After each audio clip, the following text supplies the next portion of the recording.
Le 7-9, Pierre Veille, sur France Inter. Nicolas Bay, bonjour. Bonjour. Vous êtes secrétaire général du Front National, député européen. 3e mois consécutif de baisse du chômage en novembre. C'est inédit depuis 2008. François Hollande salue une baisse de plus de 100 000 demandeurs d'emploi depuis début 2016. Votre réaction ? Si c'était vrai, ce serait bien. Mais ça n'est évidemment pas le cas, puisqu'en réalité, le gouvernement n'a eu de cesse depuis 2 ans que de trafiquer les chiffres du chômage, de basculer les chômeurs de catégorie A en catégorie D, par exemple, en organisant des formations, tout ça de façon très artificielle. Les chiffres réels, quels sont-ils ? Eh bien, c'est une augmentation au mois de novembre, toute catégorie confondue, a baissé de 17 400 demandeurs d'emploi. Donc il n'y a aucune baisse du chômage, pas plus qu'il n'y en avait au cours des mois précédents. Je rappelle que depuis 2012, c'est depuis 4 ans et demi, il y a 1,1 million de chômeurs supplémentaires en France. Donc je crois qu'il faut arrêter de mentir aux Français. On a aujourd'hui un gouvernement qui traficote les chiffres du chômage comme le gouvernement de François Fillon trafiquait les chiffres de la sécurité, par exemple, les chiffres de la délinquance. La réalité, c'est que le gouvernement s'attaque non pas au chômage, mais aux chômeurs. On procède à des radiations administratives massives depuis des mois et des mois. Il y a des personnes qui se retrouvent dans des situations individuelles absolument dramatiques. Ils n'ont pas coché la bonne case, ils n'ont pas cliqué au bon endroit, et le résultat, c'est qu'ils se trouvent privés de toute ressource, c'est-à-dire privés de toute allocation chômage. Et c'est par ces procédés-là que le gouvernement essaye de nous faire croire que le chômage diminue. Voilà, la réalité est malheureusement très différente. Et vous feriez mieux ? Comment ? Je crois que le chemin de la prospérité économique, il passe nécessairement par le retour à un patriotisme économique qui est aujourd'hui interdit par Bruxelles, c'est-à-dire la possibilité pour les entreprises françaises d'être prioritaires dans la commande publique française. En clair, quand la SNCF achète des rames de TGV, elle ne devrait pas les acheter à Bombardier mais à Alstom. Et puis, deuxième chose, il faut protéger notre économie, et ça passe nécessairement par des protections douanières. Et puis enfin, il faut rendre compétitives nos entreprises par l'allègement de la fiscalité, des charges, des contraintes administratives, de l'insécurité juridique qui les frappe. Or, qu'a fait le gouvernement ? Eh bien, exactement le contraire. On dérégule totalement tous les défauts de l'ultralibéralisme, et en même temps, on matraque fiscalement et on assomme de charges nos entreprises, c'est-à-dire tous les défauts du socialisme. Après l'attentat de Berlin, la vidéosurveillance confirme qu'Anis Amri a transité par la gare de Lyon-Part-Dieu avant d'être abattu à Milan. Pouvait-on éviter le périple de ce terroriste d'Allemagne en France, puis en Italie ? Je crois que ce qui caractérise son périple meurtrier, c'est évidemment le laxisme à tous les étages. Il a été débouté du droit d'asile. Il n'a pas été expulsé. Il a été condamné pour des faits délictuels en Italie. Il n'a pas été incarcéré ni même inquiété. Il a été identifié par les services de police et de surveillance comme proche participant directement du djihadisme aux côtés de l'État islamique, et il n'a pas été interpellé à temps. Et ensuite, après son carnage à Berlin, eh bien, il a pu poursuivre sans encombre, aller à Lyon, puis à Chambéry, puis à Turin, puis à Milan. C'est-à-dire qu'il a bénéficié du laxisme de Schengen, la libre circulation totale des personnes. Donc, ce qui est en cause aujourd'hui, c'est à la fois le laxisme judiciaire, l'immigration massive et l'absence de protection aux frontières. Ne faites pas de la démagogie, là, parce que la France, elle a, je crois, 3000 km de frontières terrestres, même avec des frontières rétablies dans l'espace Schengen. On peut passer, vous le savez bien. Oui, mais vous savez très bien, on le voit d'ailleurs très bien dans le périple de Anis Amri. Il est passé par les voies ferrées, en l'occurrence. Il aurait pu passer également par les grands axes routiers.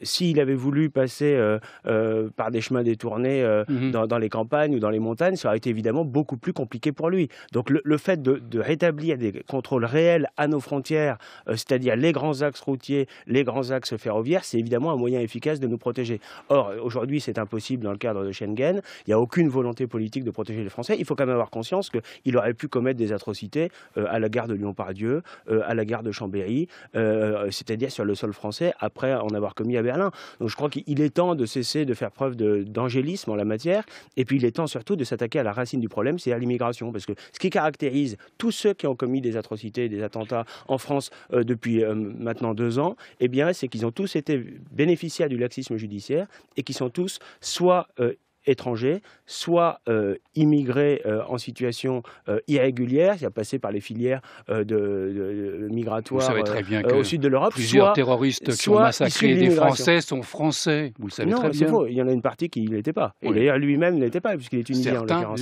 Certains l'étaient, mais ils étaient issus de l'immigration en l'occurrence.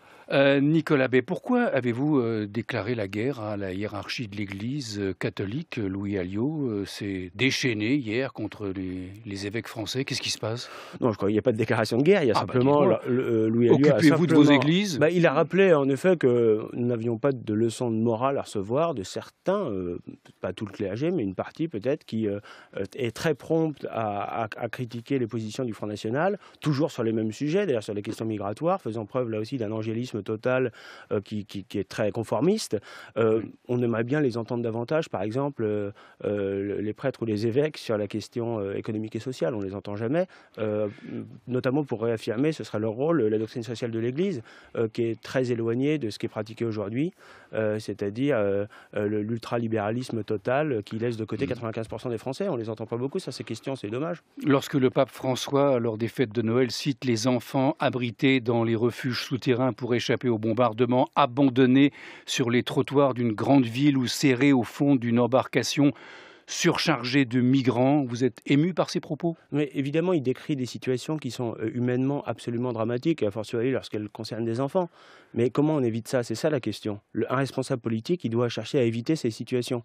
Or, en créant le chaos en Libye, en installant les islamistes au pouvoir, en essayant de déstabiliser à toute force le régime stable, sans doute critiquable, mais stable, de Bachar el-Assad, eh bien, on a organisé ces flux migratoires, on a organisé finalement ces morts en Méditerranée.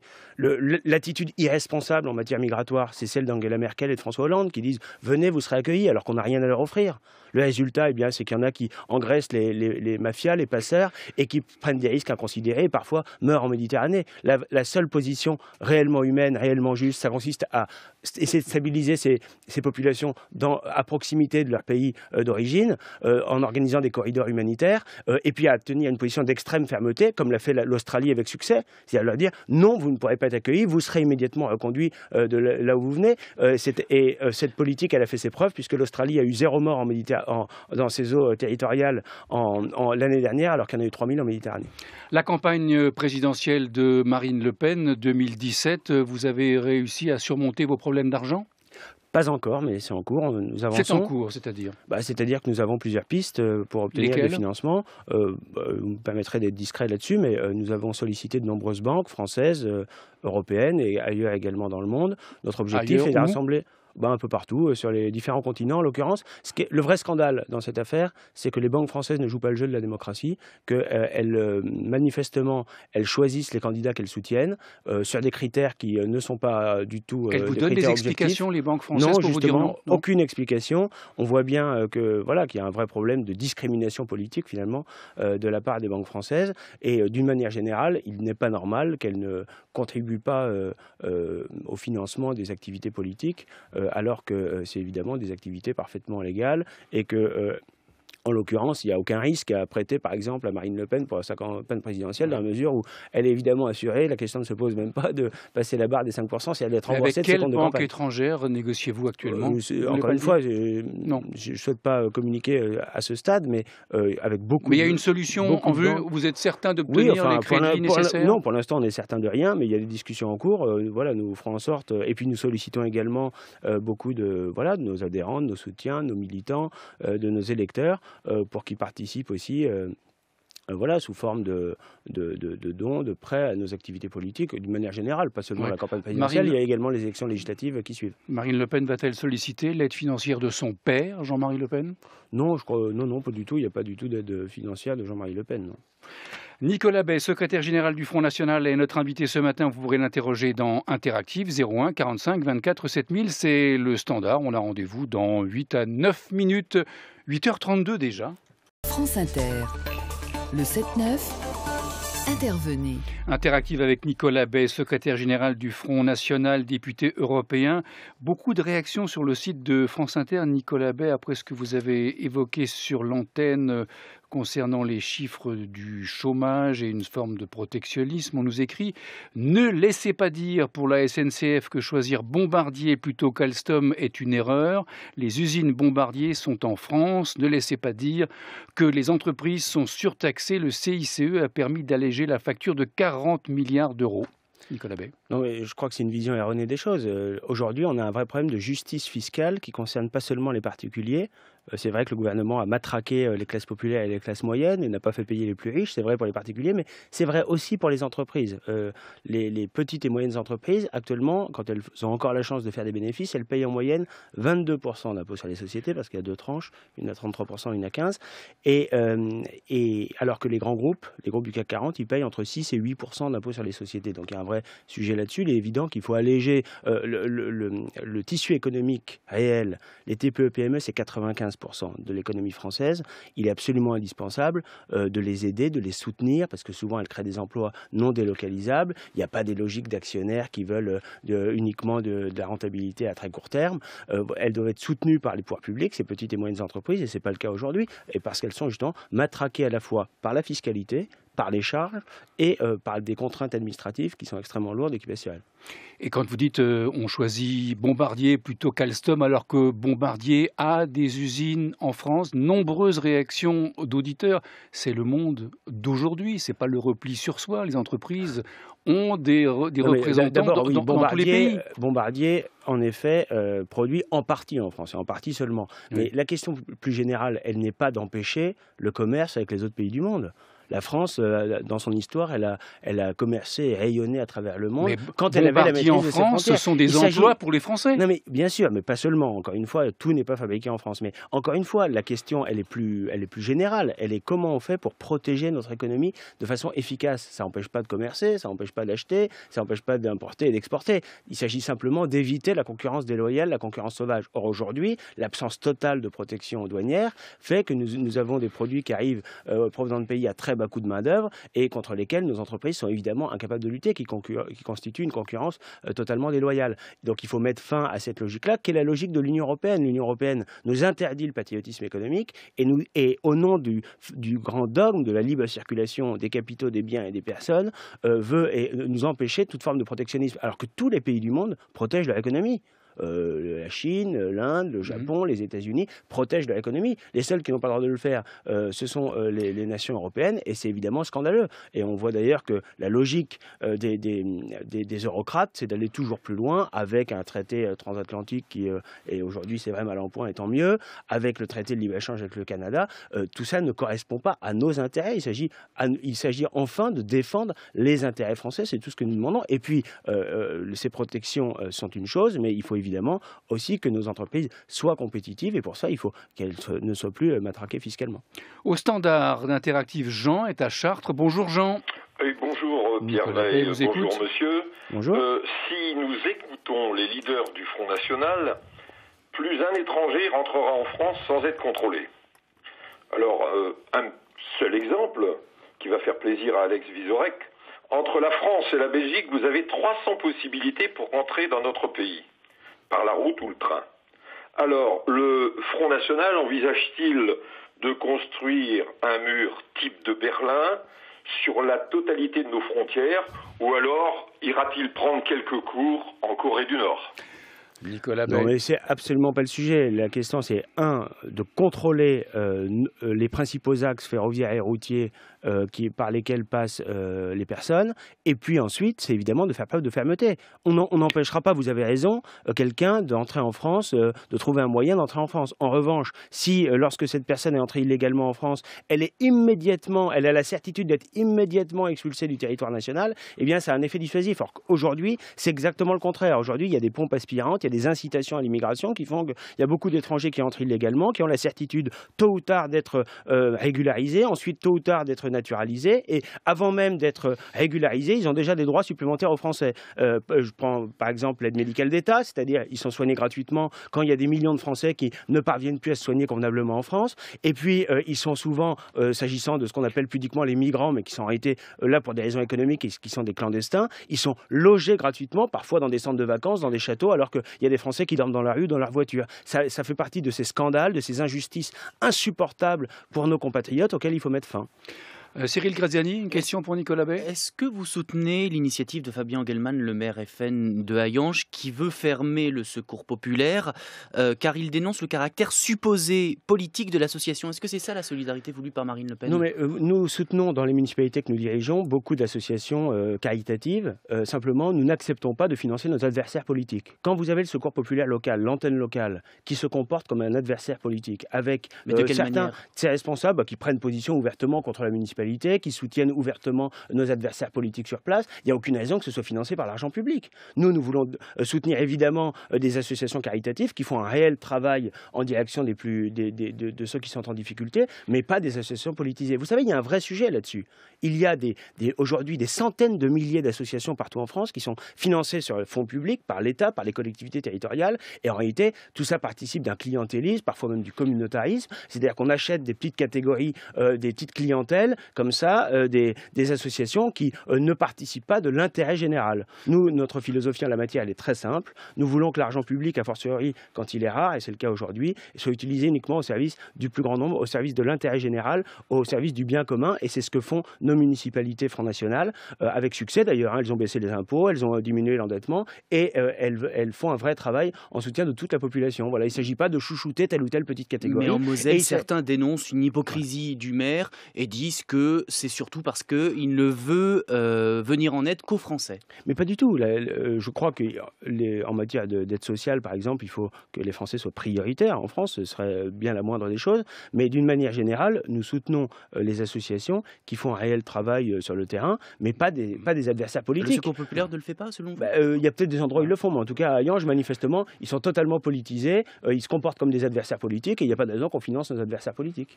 Des réactions sur le site de France Inter. Un auditeur, Bernard, dans les mesures qu'évoque Nicolas Bay ne figure pas la disparition de l'euro. Pourquoi ? Non, mais la question de l'euro est un vrai sujet. Nous devons avoir une monnaie qui est au service de notre économie. Aujourd'hui, c'est le contraire. Aujourd'hui, on a une monnaie qui est trop fortement évaluée, qui dessert les intérêts de la plupart des pays de la zone euro et qui sert sans doute les intérêts allemands principalement ou exclusivement. Je crois qu'il faut... C'est ce que nous défendons, sortir de ce carcan de la monnaie unique européenne, faire évoluer cette euro-monnaie unique vers une euro-monnaie commune, ce qui permettrait à chaque pays de retrouver une liberté monétaire. Nous n'avons pas de position dans le programme de Marine Le Pen pour 2017, est-ce qu'il y aura la sortie de l'euro, oui ou non ? Oui, enfin encore une fois, ce n'est pas la sortie de l'euro, c'est retrouver notre liberté monétaire, c'est-à-dire on peut faire évoluer l'euro-monnaie unique vers un euro-monnaie commune. Ça permettrait à chaque pays de retrouver sa liberté monétaire et en même temps collectivement aux nations européennes d'avoir une monnaie commune d'échange international. Voilà, c'était le système de l'écu qui fonctionnait d'ailleurs assez bien. On voit bien que l'euro, sous sa forme actuelle, est en échec, que ça n'est sans doute pas un système viable. D'ailleurs, on nous dit que c'est la modernité ou le progrès, mais enfin, c'est un modèle... Mais il y aurait un euro français ? Je ne comprends pas, là. Oui, non, on peut avoir chaque pays qui a une monnaie nationale et une monnaie européenne qui soit constituée d'un panier de monnaie nationale. Donc deux monnaies. Voilà. Oui, non, mais avoir une monnaie quotidienne, disons, d'usage quotidien, et puis une monnaie d'échange international. C'était le système de l'écu autrefois. C'était un système qui fonctionnait assez bien et qui donnait une puissance collective aux nations européennes. Encore une fois, aujourd'hui, on voit bien que l'euro ne fonctionne pas, dessert nos intérêts. On a une balance commerciale qui est lourdement déficitaire et on a en permanence une économie qui court derrière la monnaie. Je crois que c'est un mauvais système. Je crois que, d'une manière générale, nous voulons retrouver notre souveraineté, c'est-à-dire notre souveraineté territoriale, la maîtrise de nos frontières, on en a parlé tout à l'heure, notre souveraineté législative, c'est-à-dire on ne veut pas avoir des lois qui soient des simples transpositions des directives décidées par la Commission européenne, et de la même manière, il faut que nous retrouvions notre liberté en matière monétaire. Est-ce qu'il y a un problème, François Fillon, pour le Front National ? François Fillon, il est à droite toute, il le revendique, droit dans ses valeurs familiales, ferme contre l'immigration, incontrôler le terrorisme, il veut remettre de l'autorité. Comment allez-vous contrer cela et attirer des électeurs qui envisagent de voter pour François Fillon ? C'est tout le contraire. Nous sommes ravis de la désignation de François Fillon comme candidat de la droite parce qu'il incarne à la fois tous les échecs, tous les errements des politiques qui ont été menées. Il a été Premier ministre pendant 5 ans. Quelle peut être sa crédibilité sur la question migratoire alors que Lorsqu'il était Premier ministre, pendant 5 ans, il y a 1 million de nouveaux étrangers qui sont entrés en France, sans parler des clandestins. C'est lui qui a organisé les liens privilégiés avec le Qatar, c'est lui qui a placé l'UOIF au cœur de la République dans le cadre du Conseil français du culte musulman, qui a fait d'une organisation islamiste qui est, par exemple, considérée comme une organisation terroriste par les Émirats arabes unis. Eh bien, nous, en France, il l'a promu comme un interlocuteur privilégié des pouvoirs publics. Je crois qu'il est il dit « je lourdement ne disqualifié. décidais pas vraiment, c'était Nicolas Sarkozy qui faisait tout ». Oui, c'est un peu facile de dire ça. De deux choses l'une. Il était Premier ministre, il a organisé la politique du gouvernement, et si vraiment, donc il ne peut évidemment pas se défausser de ses responsabilités, et si réellement il a tout subi de la part de Nicolas Sarkozy pendant 5 ans, eh bien c'est très inquiétant, parce que s'il n'a pas été capable une seule fois de dire non à Nicolas Sarkozy, est-ce que vous croyez que demain il serait capable de dire non à Jean-Claude Juncker ou non à Angela Merkel? Voilà, je crois que dans tous les cas, il est lourdement disqualifié, encore une fois, par ce bilan qui a été particulièrement désastreux. Et vous savez, il ne suffit pas d'écrire un livre pour dire qu'il veut combattre l'islam radical ou l'islamisme. Il faut évidemment avoir un minimum de constance, de cohérence sur ces questions et de volonté politique, et je crois qu'il ne l'a pas. Et on le voit d'ailleurs très clairement. L'un de ses porte-parole, Benoît Paru, il y a quelques jours seulement, a expliqué qu'il n'y avait aucun lien entre l'immigration et le terrorisme. Or, le terrorisme a prospéré parce qu'on a laissé l'islamisme et le communautarisme se développer partout en France, et que ce communautarisme, ces revendications communautaires n'existeraient pas sur le territoire si on n'avait pas subi depuis des décennies une immigration totalement incontrôlée. Il y a des arguments qu'on va entendre souvent dans les prochains mois pour la présidentielle. Le FN, c'est la démagogie, le repli sur soi. Économiquement, ils vont nous envoyer dans le mur. Marine Le Pen n'a aucune expérience du pouvoir. En quelques secondes, qui nous a envoyés dans le mur? La situation économique de la France est désastreuse. 1 million de chômeurs supplémentaires entre 2007 et 2012, plus d'1 million entre 2012 et 2017. C'est la droite et la gauche qui sont totalement disqualifiés. On a aujourd'hui en France à la fois tous les défauts de l'ultralibéralisme, d'un libéralisme totalement débridé, et tous les défauts du socialisme. Le seul moyen de rétablir la prospérité économique dans notre pays et l'emploi, eh bien, c'est évidemment à la fois de permettre la liberté d'entreprendre, la liberté d'initiative économique, et en même temps d'avoir un État qui joue à nouveau son rôle, qui ne joue que son rôle, mais qui joue tout son rôle de protecteur. Voilà, c'est ce que nous défendons. C'est finalement une position assez équilibrée qui contraste avec les politiques menées aussi bien par la droite que par la gauche. Cyril Graziani, rapidement. Est-ce que le Front National reviendra sur la loi sur le non-cumul des mandats, ou l'appliquera strictement s'il arrive au pouvoir? Parce que pour l'instant, vous n'êtes pas exemplaire. Si, nous sommes tout à fait exemplaires, puisque nous appliquons la loi, en l'occurrence. La loi en vigueur. Et nous sommes d'accord pour maintenir les dispositions législatives existantes, c'est-à-dire interdire le cumul entre un mandat parlementaire et un mandat exécutif local. Donc Stéphane Ravier et David Racheline démissionneront. Ils seront amenés à faire un choix, en effet, mais on ne va pas appliquer la loi par anticipation, ce qu'aucun parti politique ça aurait ne fait. pu être fait. Certains l'ont fait dans certains partis politiques. Non, il y en a très peu qui l'ont fait, mais encore une fois, nous sommes d'accord pour maintenir cette loi, et nous nous mettrons évidemment en cohérence avec ces dispositions-là. Nicolas Bay, secrétaire général du Front National, était l'invité de France Inter ce matin. Dans quelques secondes, Alex Vizorek.